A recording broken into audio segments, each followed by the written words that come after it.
Vänta ett ögonblick. Så säger ni alla.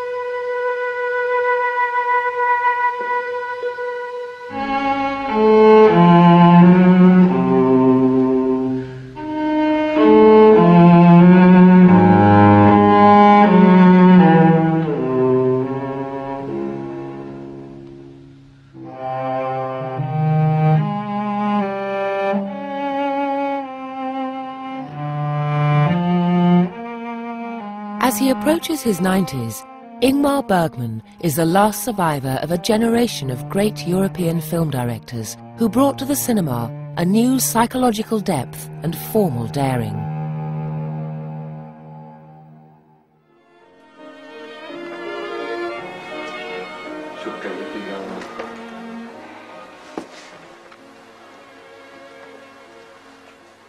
Sen tänker han, jag går till mamma, jag har ont. Working mainly in his native Sweden, writing his own scripts and drawing on his innermost feelings, Bergman was unafraid of tackling serious themes and spiritual questions. He became a leading light in presenting film unself-consciously as art.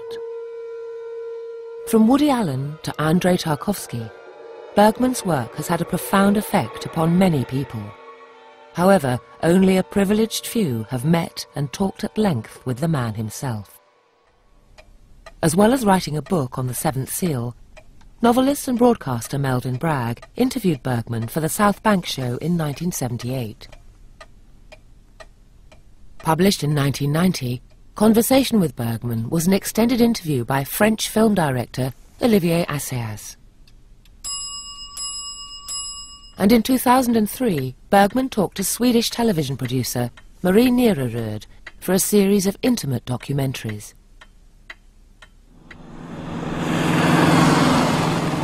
To accompany her documentaries, in which Bergman speaks candidly with warmth and humour about his life and work, Arena looks at his films through the eyes of these three people who've encountered the elusive man.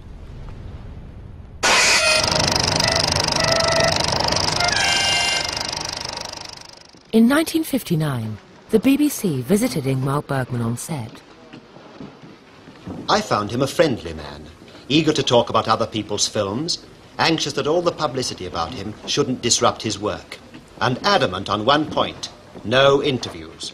This refusal to talk was the common reaction from a shy and enigmatic man who disliked public appearances and meeting people outside of his collaborators.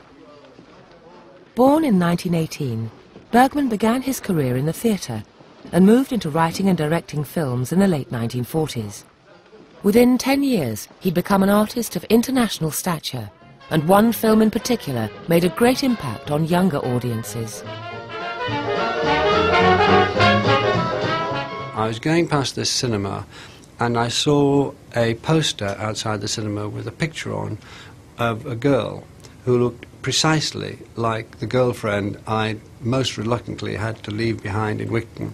One of the reasons I preferred to be in Wigton than at university. So I went in to see the film, and the film was Summer with Monica.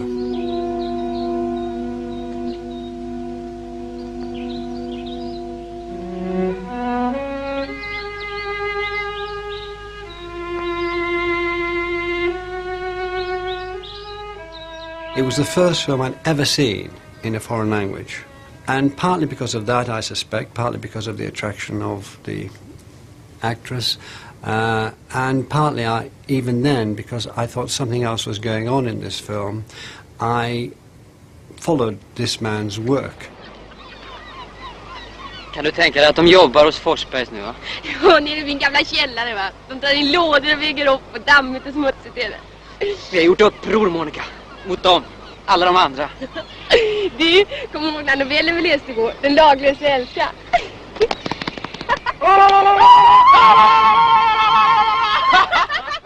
could not believe my eyes. I mean, I just could not believe. I mean, you know, just like when I saw Monica, it just, to me, it was, I mean, Harriet Anderson was the most incredible thing I had seen on the screen. You know, it was just like, to me, she was the greatest actress ever, or something like that. I just could not believe someone could express that depth, that wildness, that interiority, that physicality, all at the same time.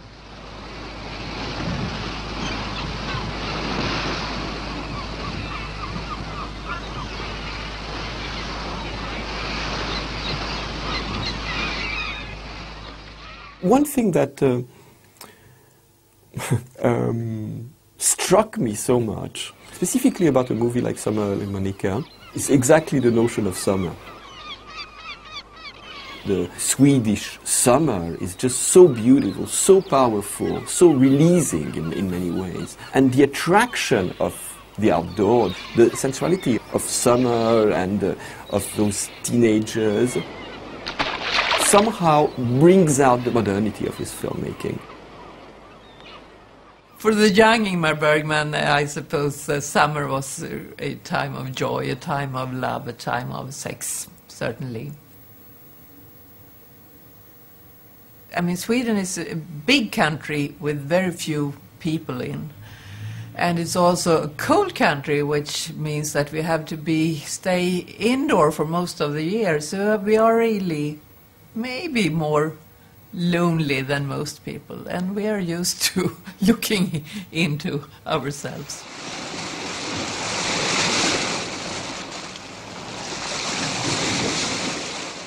The central character of The Seventh Seal, Bergman's most famous film, is a knight who's returned from a crusade in anguish over his relationship with the god he serves.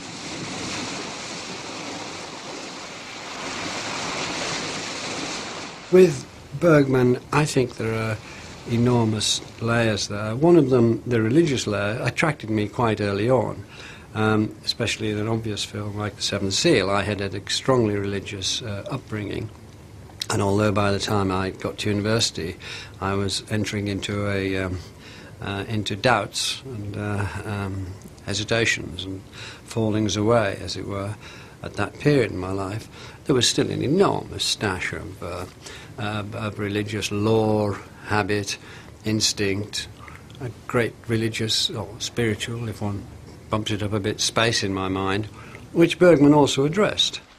Är det så grymt otänkbart att fatta Gud med sina sinnen? Varför ska han gömma sig i en dunstkrets av halvuttalade löften och osedda under?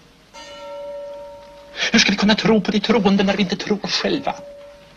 Vad blir det av oss som vill tro men inte kan? Och vad blir det av dem som varken vill eller kan tro? Varför kan jag inte döda Gud inom mig? Varför lever han vidare inom mig på ett smärtsamt och förödmjukande sätt, trots att jag förbannar honom och vill vräka ut honom ur mitt hjärta? Varför är han trots allt en jäckande verklighet som jag inte kan bli kvitt? Hör du mig? Jag hör dig. It's difficult to get over that almost 50 years ago, when death came on the screen, you gasped, you thought, he's doing that. And then perhaps I'd seen, or perhaps not, death in one or two medieval woodcuts, but I'd never seen it like that, as dramatically done.